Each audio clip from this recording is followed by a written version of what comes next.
Reddy. That is a fact. Yeah Kishore గారు నమస్తే.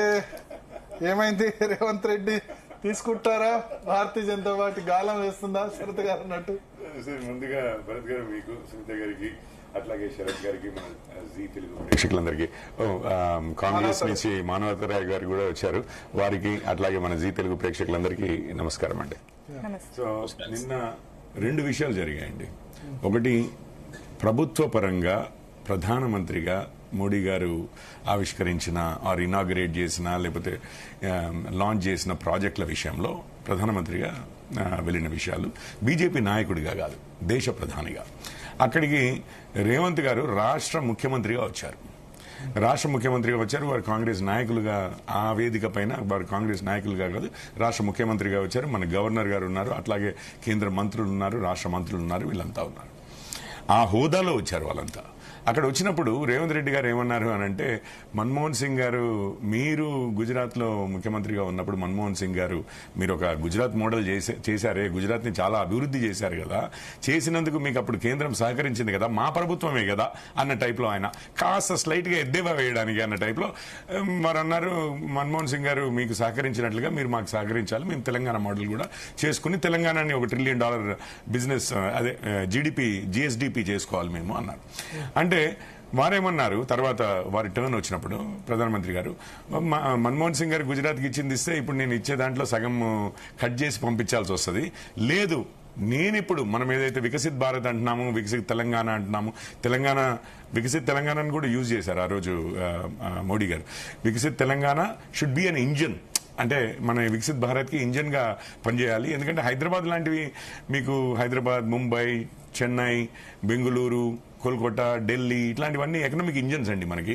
అవి స్లో డౌన్ అయ్యాయి అని అంటే భారత్ ప్రోగ్రెస్ కూడా స్లో డౌన్ అవుద్ది. రాష్ట్రాలు ముందుకెళ్తేనే మొత్తం అన్నిటి సమూహమే కదా, అంటే మొత్తం కలిపితేనే కదా మన జీడిపి వచ్చేది, జిఎస్డిపిలు అన్ని కలిపితేనే జీడిపి వస్తుంది. సో ఇట్లాంటి ఇంజన్స్ కొంచెం ఫాస్ట్గా ముందుకెళ్ళగలిగితే దేశం కూడా ముందుకెళ్ళగలుగుతుంది కదా.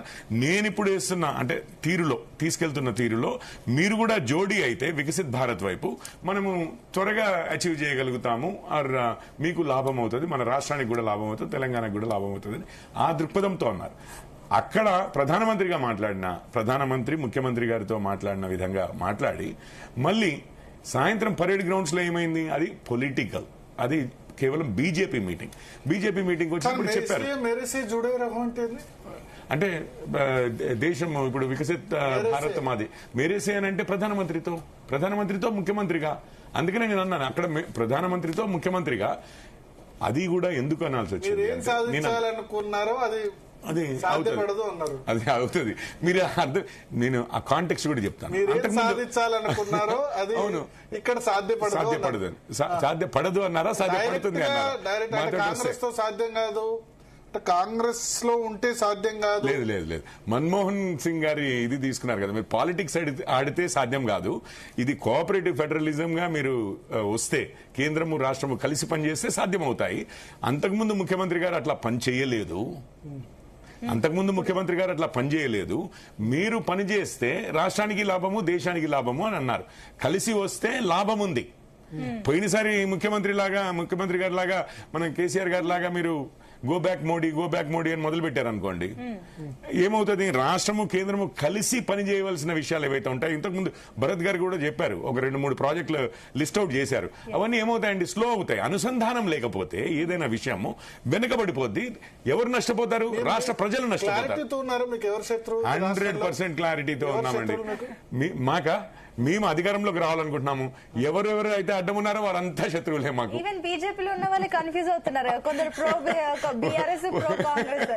అట్లాంటి కన్ఫ్యూజన్ ఏమీ లేదండి. ఒక్క విషయం చెప్తాను, pro Congress can BJP guy be pro Congress. Modi గారి నినాదమే ఒకప్పుడు, అంటే ఇప్పుడు పెద్దగా స్ట్రెస్ చేయట్లేదు, ఎందుకంటే దాదాపు 3 రాష్ట్రంలోనే ఉందని నిన్న మోడీ గారే చెప్పారు. అయిపోయింది కాంగ్రెస్ అని చెప్పి. ఏముంది ఇప్పుడు ఎక్కడ కోalition లోనా? అట్లా అయితే జార్ఖండ్ కూడా ఉంది, కేరళ, ఇప్పుడు Himachal, Kerala, correct you're right. So నేనేమంటున్నానంటే దాదాపు ఇప్పుడు కాంగ్రెస్ ప్రైమరీ ఇది కదా దేశం మొత్తంలో కూడా. ఇప్పుడు ప్రైమరీ ప్రత్యర్థి ఎవరు అని అంటే కాంగ్రెస్, దాని చుట్టూ ఉన్న కూటమి. మాకు ఆ కూటమిలో ఉన్న వాళ్ళందరూ ఓడిపోతూ వచ్చారనుకోండి, కాంగ్రెస్ నమ్ముకుని కాస్త రాహుల్ గాంధీ గారి నాయకత్వం. మీరు ఇంకొక విషయం చాలా ఇంట్రెస్టింగ్ చెప్పారు.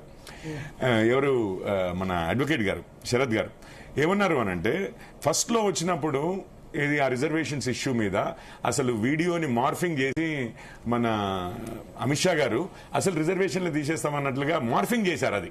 అది కేసు కూడా అయింది, రైట్? అది రాహుల్ గాంధీ గారిని మెప్పించడానికి చాలా మాట్లాడారు, కానీ ఇప్పుడు అట్లా మాట్లాడట్లేరు, కొంచెం మారారు అన్నారు. నేను అనుకున్నది అది యాక్చువల్లీ మంచి పాలిటీషియన్ యొక్క లక్షణం. రాహుల్ గాంధీ గారి లెవెల్లో ఫైట్ చేస్తే 25 రాష్ట్రాల్లో ఎగిరిపోయాయి ఆ రాష్ట్రాలన్నీ చేతుల్లో నుంచి. ఆయనతో పాటు ఉండి ఆయన భాష మాట్లాడిన మిగిలిన స్నేహితులు కూడా ఎగిరిపోయారు. ఇక్కడ డిఎంకే దగ్గర నుంచి మొదలు పెడితే, డిఎంకే స్టాలిన్ గారి దగ్గర నుంచి మొదలు పెడితే, అక్కడ మమతా గారి దగ్గర నుంచి మొదలు పెడితే, ఇక్కడ అరవింద్ కేజ్రీవాల్ గారే కానివ్వండి, అక్కడ ఉద్ధవ్ ఠాకరే గారే కానివ్వండి, అందరూ ఎగిరిపోయారు. వాళ్ళు చెప్పేది ఏంటంటే 5 రాష్ట్ర ఎలక్షన్స్ లో అస్సాంలో, బెంగాల్లో కాంగ్రెస్ కు 2 వచ్చాయి, మీ కేరళలో 2 వచ్చాయి అంటారు. 3 కదండి మాకు వచ్చింది. 2, 3 మేము ఎగ్జాక్ట్లీ తేడా వాళ్ళు కొత్తగా వాళ్ళ కేరళ వచ్చింది, కొత్తగా బెంగాల్ వచ్చింది, అస్సాం మీరు రిటైన్ చేసుకున్నారు. బ్యూటిఫుల్. మాకు పోయింది అంటారు. మేము బెంగాల్లో ఎన్నోసారి వచ్చాము, ఇప్పుడు మొదటిసారి వచ్చాము. మొదటిసారి ఇంకొక రాష్ట్రము ఎక్కడెక్కడైతే రాదు అని చెప్పి అనేవారు, కేరళ వాళ్ళు ఎప్పటి నుంచో ఉన్నారు కదా అక్కడ, ఎక్కడి నుంచో ఉన్నది ఈసారి ఫ్లిప్ అవుతూ వచ్చింది. అంతేగాని కొత్తగా వాళ్ళు చేయించినది అంతకుముందు లేని రాష్ట్రం లేదు కదా. ఒక రాష్ట్రం మాకు వచ్చింది, తేడా ఏముంది అంటారు. తేడా ఏముంది? 4కి 20కి తేడా కనపడకపోతే అది